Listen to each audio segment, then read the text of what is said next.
laundry. God is good all the time. And today I want to talk a little bit about a couple of antique gifts that we got from a couple of our subscribers. And I also want to say a big thank you to those who sent those to us because they're very cool. And these items are some antique irons. And I thought, what better place to talk about this than in my laundry room? And I'm going to be talking about the laundry room as well and what we all have set up in here. So let's get started on the irons. This first piece, some of you may have seen it before. This was the first time I'd laid eyes on an iron like that, but as soon as I saw it, I knew what it was and how it worked because it just made sense. So this little thing right here opens up. After you unlatch it, you open this up, and inside there you put in your coal from your fireplace, and then you've got your vents here so that keeps air going to the coal, so it keeps the coals hot, and then that's how it works. Now this is a far more efficient way than the one that was just before this as far as America goes. And that was the heating of the cast irons in a fire and then using that to iron the clothes with. Now, the reason that wasn't near as efficient was you had to keep heating the iron up as it would keep cooling down on you.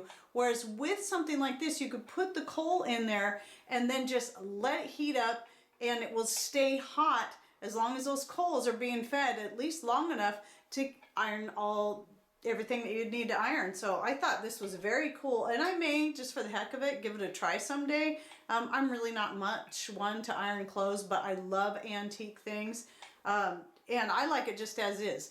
It could probably use a little bit of cleaning up, especially on the bottom if I'm actually going to use it to iron some clothes with, but I like how very rustic it looks. It's very cool. And so it matches with my laundry room very well. Now, a little bit more on the history of these, because when I get something like this, I have to learn more about it. Well, as far as these go, these were not made in America until the late 1800s, and America was very late on the ball with this one because the Chinese already had a similar design that they had been using for at least 1,000 years they know of, because they found paintings that were made in China of ladies using irons similar to this that were used with coal or hot rocks or whatever it was that they put in there. And so yeah, they were way ahead of us on this. And very cool. I just am really excited about this. So as I said, it's matching very well in my laundry room. Thank you, Beth, for the coal iron. Appreciate that. Now the second iron, this one was from Sherry at Two Family Homestead, and again, I did some research on this. Now this, as you can see, was an electric iron, one of the very first electric irons used here in the United States. Now here's what's interesting is that there was really maybe only about 20 years difference between the coal iron and this one. This one is actually dated on it, because I read these things closely, June of 1918. So that was when this one was made. And it says on it Edison Electric Company, which is really interesting that this particular one says that, because a lot of the irons that were made during that time that were just like this say General Electric, because they were the same company. Now here's the deal. Edison Electric was founded in the late 1800s, but then just a couple years later, Thomson Houston Electric and Edison Electric merged together. So they were merged, I think it was 1892 that they became General Electric Company. And so I find it really interesting that this one still says Edison Electric and that carried that name over. But this is a hot point. So anyway, very cool. You know, this thing is right at 100 years old. Well, almost 100 years old. It'll be 100 years old in June of this coming summer. So anyway, just another very cool addition to my antique goods. And yeah, so just a little history on some irons there that I thought you might find interesting. And now I'm going to go ahead and give you just a tour of this half of the laundry room, at least this half, because I want, for those of you who are new, I want you to see our off-grid laundry system and explain why we have it. This laundry room is actually both. It's electric on that side and it's off-grid on this side.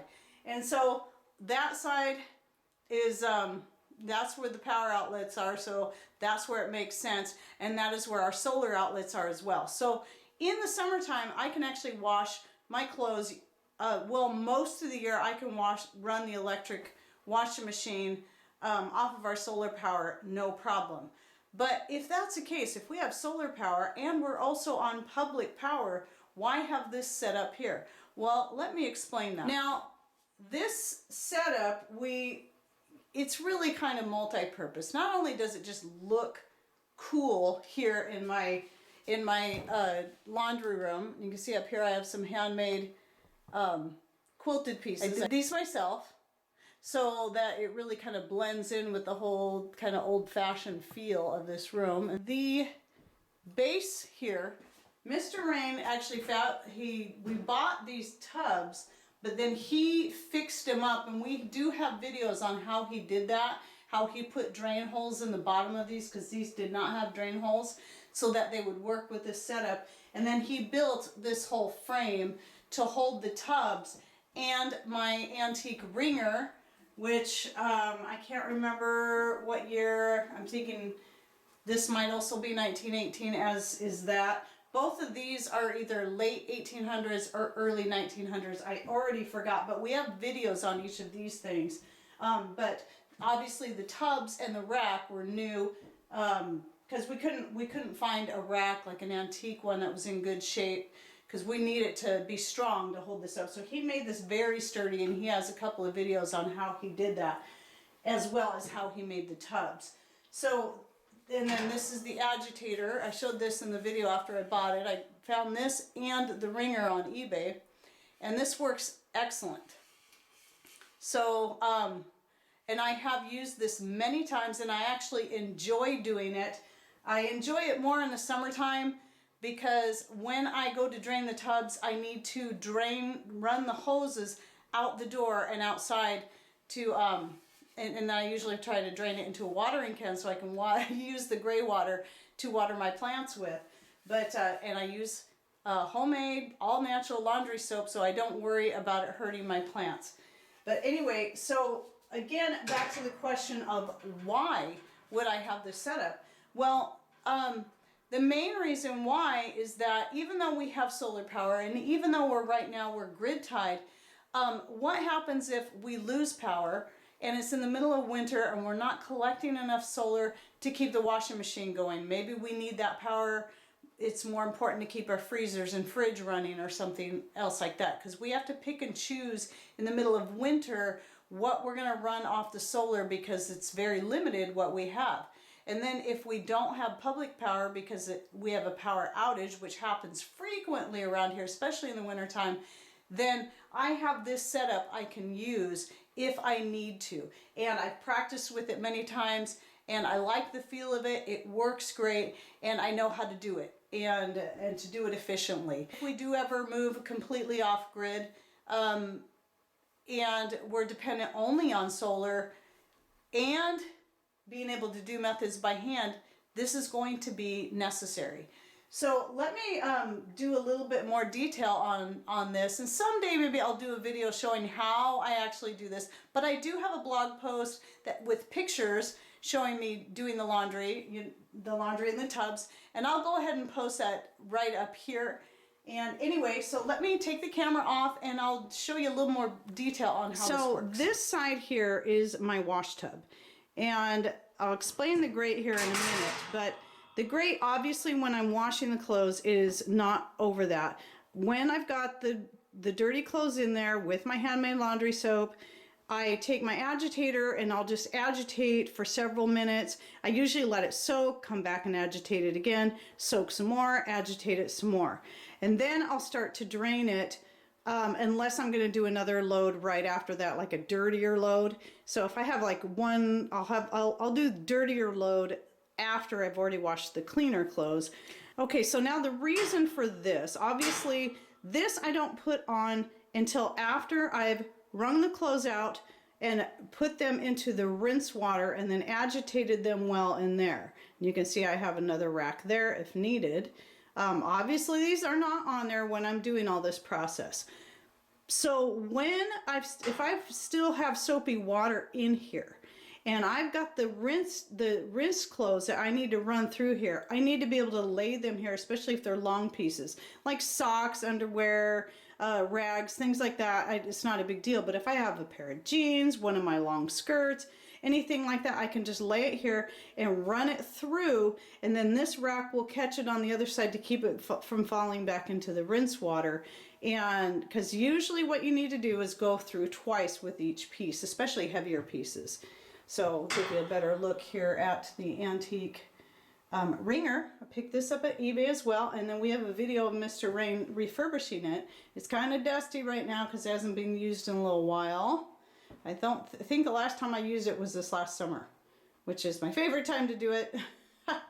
Is actually in the summer, because then I can hang the clothes outside because the clothes are very drippy, but I'll talk about that in a minute. So now you see this piece of flashing. Mr. Rain fabricated this so that the water would go either into one tub or the other, otherwise the water would go straight down onto the floor.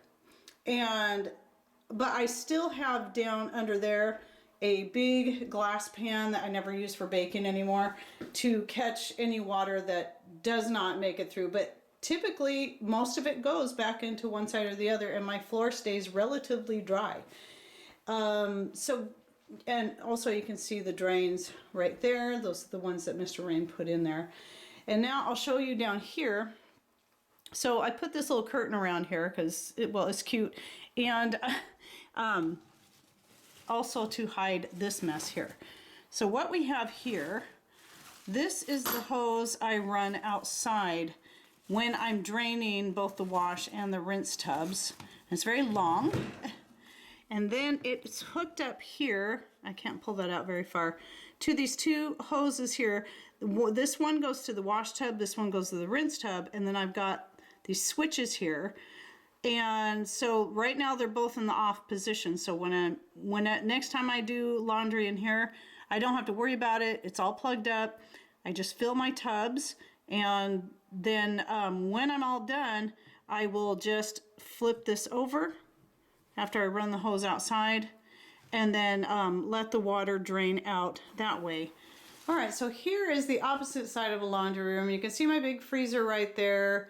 You'll probably recognize that quilt from other videos because I sometimes will like to shoot videos out here because it's just a different view, and I get good lighting because I got the window and I got the brighter lights in here and all that. But anyway, so here's our electric washer and dryer, and right there I've got quite a bit of stuff plugged into the solar power today because we're getting a good, even though it's end of December, we're getting a good amount of solar power today. Lots of sun. It's a very nice day. But what I wanted to show you is that right here, you can see in here is this gray hose, and it's just tucked down in there. It's folded over a couple times. That's why you see it kind of sticking out. And it is hooked up to the water outlet back in there. So what I do is I just pull that across, and then that is what I use to fill my wash tubs. So I just have to bring it across over to here and then fill my tubs from there. And that's where the water comes from. And then again, I just run the hose out the back door, which is next to the freezer there, and then out into a watering can or just directly out onto the ground. And so that's how that works. And even though it might not be something I use on a real regular basis, I know how to use it. I'm practiced up on it, and it's there for whenever I need it. And guess what? I think it looks cool. I love it. And my irons that I got fit perfectly. Oh, and then if I didn't say already, my canner, though I typically do all of this outside, I have had to do some canning on rainy days where it was just better to do it in here. So this laundry room area was just makes a great space for doing the canning. And I just pulled this out to the middle of the room here and then do my canning, and open the door and so it stays vented since that is propane. And yeah, that's my secondary place of doing canning. So we decided instead of packing this away, we're going to leave it out here because I'm finding myself needing to do more canning through the year rather than just in the summer and fall months. Okay, well, I hope you enjoyed this video of a little tour of my laundry room, and especially if you're new and you haven't seen our setup.